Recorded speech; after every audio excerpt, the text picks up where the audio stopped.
আসসালামু আলাইকুম সুপ্রিয় শিক্ষার্থীরা, আজকে তোমাদের জন্য ক্লাস 8-এর বৃত্তের খুঁটিনাটি পৃষ্ঠা 160 থেকে গ এবং ঘ নং দুটি প্রশ্নের সমাধান নিয়ে আসছি। এই দুটি প্রশ্ন লিখে আছে। গ নং প্রশ্নে দেখো কিছু তথ্য দেওয়া আছে, একটি চিত্র আছে এবং কিছু তথ্য দেওয়া আছে। এ বি সি ডি দুটি সমান যা ই থেকে এফ পর্যন্ত 6 centimetre, BE equal 4 centimetre, O A এর মান কত? শুরু করি। দেওয়া আছে A B equal CD, E F equal 6 centimetre, BE সমান 4 সেন্টিমিটার। এখানে আমরা জানি কেন্দ্র থেকে কোনো জায়ের উপর অঙ্কিত লম্ব যাকে সমকোণে সমদ্বিখণ্ডিত করে, তাহলে ও থেকে এ বি জায়ের উপর ও ই লম্ব আঁকা হয়েছে। সুতরাং এ ই এবং বিই সমান দুই অংশে বিভক্ত হয়েছে। তাহলে লিখতে পারি আমি, যেহেতু ও ই লম্ব এ বি, অতএব এ equal B equal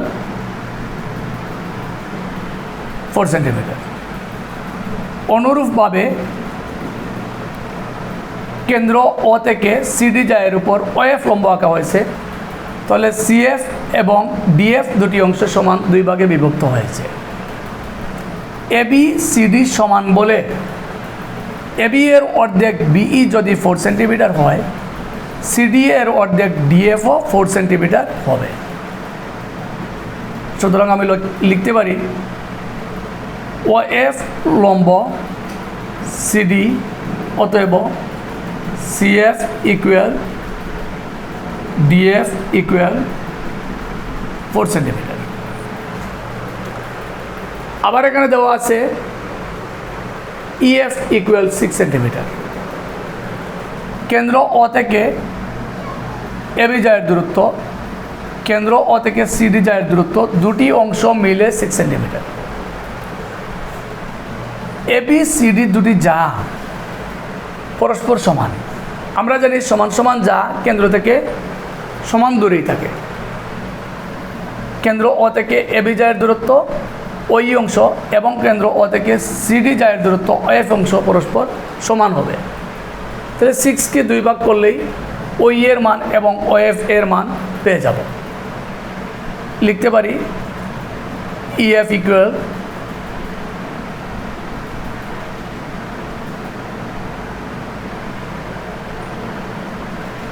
EF equal 6 centimetre দেওয়া আছে। লিখতে পারি এই ওই ইকুয়াল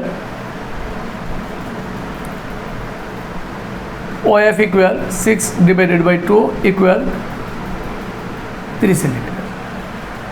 তাহলে ওই এর মান বাহির হয়েছে 3 সেন্টিমিটার, বিই এর মান 4 সেন্টিমিটার। তাহলে এই এর মানও আমরা বাহির করে নিছি, এই 4 সেন্টিমিটার এখানে লিখলাম। তখন এই এর মান যেহেতু 4 সেন্টিমিটার, আবার ওই এর মান 3 সেন্টিমিটার, আবার এটা একটা সমকোণী ত্রিভুজ, তাহলে সমকোণের বিপরীত বাহু এটা, ও এটা অতিভুজ।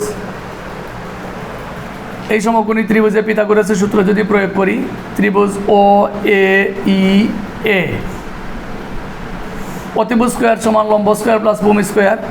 অতিভুজ বলতে ও এ, লম্ব বলতে এই প্লাস ভূমি স্কোয়ার, ভূমি বলতে ওই। আমি লিখছি অতিভুজ স্কোয়ার ইকুয়াল লম্ব স্কোয়ার প্লাস ভূমি স্কোয়ার, বা আমরা ও এ অংশের মান বাহির করব। ও এ স্কোয়ার ইকুয়াল এই অংশের মান 4, ওই অংশের মান 3,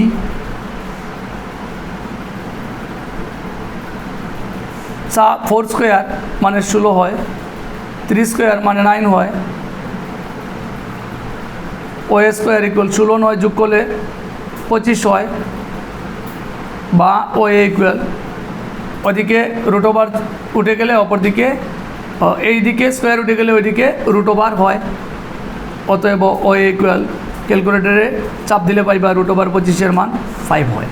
তাহলে ও এর মান 5 আমরা পেয়ে গেছি, এটাই আনসার। দ্বিতীয় সমস্যা যেটি বহ নম্বর, এখানে একটি বৃত্তে সি থেকে কেন্দ্র দিয়া ডি পর্যন্ত একটি রেখা টানা হয়েছে। এই রেখাটিকে বৃত্তের ব্যাস বলা হয়। আমরা জানি কেন্দ্রগামী পরিধির এক প্রান্ত থেকে অপর প্রান্ত পর্যন্ত রেখা বৃত্তের ব্যাস। এটার দৈর্ঘ্য দেওয়া আছে 26 সেন্টিমিটার।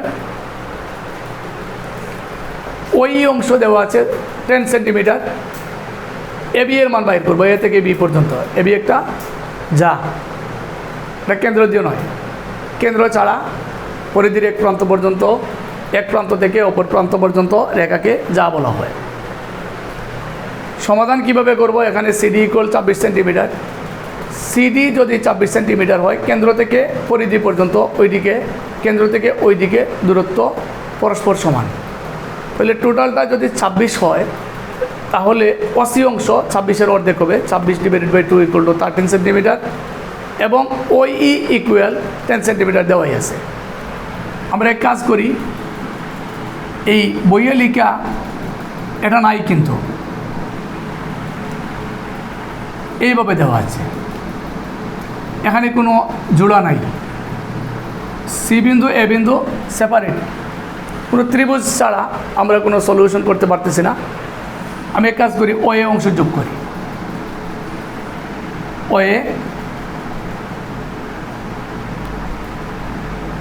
যোগ করি। ও এ যোগ করার কারণে ও এ ই একটি ত্রিভুজ উৎপন্ন হয়েছে। আবার ওসি ইকুয়াল যখন 13 সেন্টিমিটার, কেন্দ্র ও থেকে পরিধি পর্যন্ত সকল দূরত্বই সমান। ও থেকে সি যতটুকু, ও থেকে ডিও ততটুকু, ও থেকে এও ততটুকু।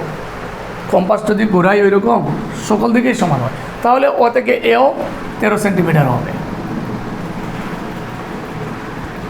ওখানে লিখি ওসি ইকুয়াল ও এ ইকুয়াল 13 সেন্টিমিটার। আমরা বাহির করব কি, এ বি সমান কত, এ থেকে বি পর্যন্ত এতটুকু কত। আমি কাজ করি, এই ত্রিভুজে দুটি রেখার মান আমরা পেয়ে গেছি। একটা ও এ 13 সেন্টিমিটার, আরেকটা আমরা পাইছি ও ই 10 সেন্টিমিটার প্রস্থে দেওয়া আছে।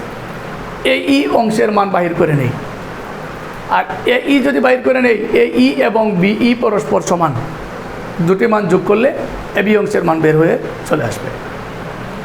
লিখি ত্রিভুজ ও এ ই এ, পিথাগোরাসের সূত্র প্রয়োগ করি, অতিভুজ স্কয়ার ইকুয়াল লম্ব বলতে এ ই স্কয়ার প্লাস ভূমি স্কয়ার, ভূমি বলতে ও ই স্কয়ার, বা ও এ এর মান 13, এ ই এর মান আমি বাহির করব, ও ই এর মান 10 দেওয়া আছে। 13 ক্যালকুলেটর চাপলে পাইবা 169, এ স্কোয়ার প্লাস 10 10 100, 169। 100 প্লাস আছে এইদিকে, এইদিকে আসলে মাইনাস হবে, বা 169 থেকে 160 যদি চলে যায় 69 হয় এ ই স্কোয়ার, বা ওটাকে যদি পক্ষান্তর করি এ স্কোয়ার ইকুয়াল 69, বা এ ই ইকুয়াল ওদিকে স্কোয়ার যদি উঠাই দেই ওইদিকে √ চিহ্ন বসাতে হয়। অতএব এ ই ইকুয়াল √69 এর মান কত তোমরা ক্যালকুলেটর দেখে নিবা। √69 এর মান কত আমি দেখে নিচ্ছি। √69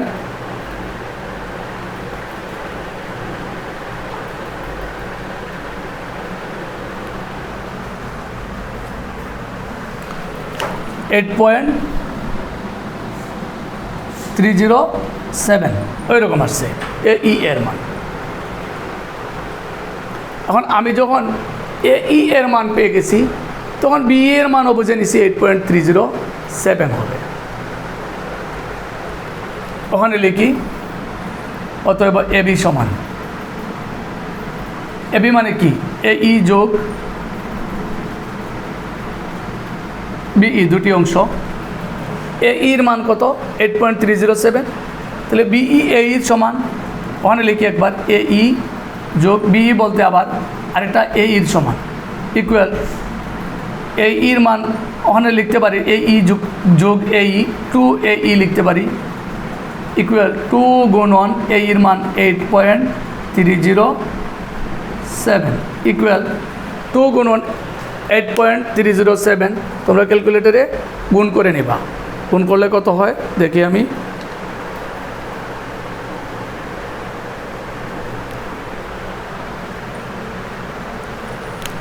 16.613 হয়। তাহলে এবি এর মান বাহির হয়েছে 16.613, ওটাই অ্যান্সার। আশা করি তোমরা দুটি অঙ্ক ভালোভাবে বুঝবে, প্র্যাকটিস করবে। আর যদি কোনো সমস্যা হয় কমেন্টের মাধ্যমে জানাইবে, আমি ইনশাল্লাহ সমাধান করার চেষ্টা করব। আর আগামী ক্লাসে অন্য কোনো টপিক্সে দেখা হবে। আল্লাহ হাফেজ, আসসালামু আলাইকুম।